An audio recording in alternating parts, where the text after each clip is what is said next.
Ikhlas adalah hal yang sangat berat. Mungkin ada yang bertanya, Ustadz susahnya tuh di mana sih ikhlas? Kenapa sih ikhlas tuh berat banget untuk kita? Al-Imam Ibnu Qudamah itu menjelaskan sebab sulitnya ikhlas itu ada 3. Yang pertama, karena kita itu suka dengan pujian. Suka dengan pujian. Bahkan sebagian ulama mengatakan bahwa banyak orang itu lebih suka pujian daripada duit. Misalnya Ana bagi-bagikan ke antum semua $100, $100, $100, $100, $100. Senang gak tuh kira-kira? Senang ya? Kita senang. Terus kita tukar ke money changer. Terus kata petugasnya, mohon maaf mas, ini uang palsu. Oh, kira-kira kita kesal gak? Kesel. Ini ngomong doang nih Ustadz ternyata kasih uang palsu lagi. Jadi kita kesel tuh. Ketika dikasih uang palsu. Tapi kalau pujian, subhanallah, ada seorang nenek-nenek usia 139 tahun, lalu dipuji sama suaminya, yang kamu kok dari hari ke hari semakin cantik aja. Kira-kira tuh nenek-nenek seneng gak? Coba, seneng apa enggak? Seneng. Padahal tuh pujian bener atau palsu?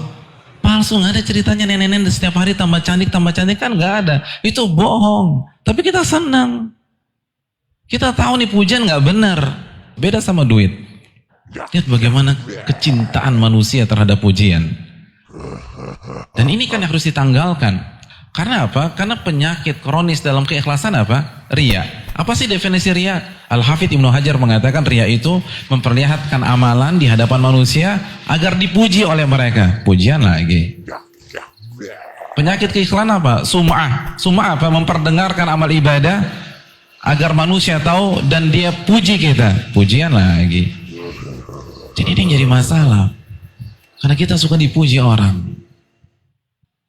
Yang kedua, kenapa ikhlas itu susah? Karena tabiat kita itu tamak terhadap dunia. Suka banget sama dunia.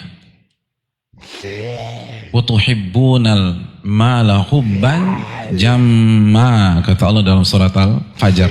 Dan kalian cinta sekali dengan harta dunia, kecintaan yang luar biasa.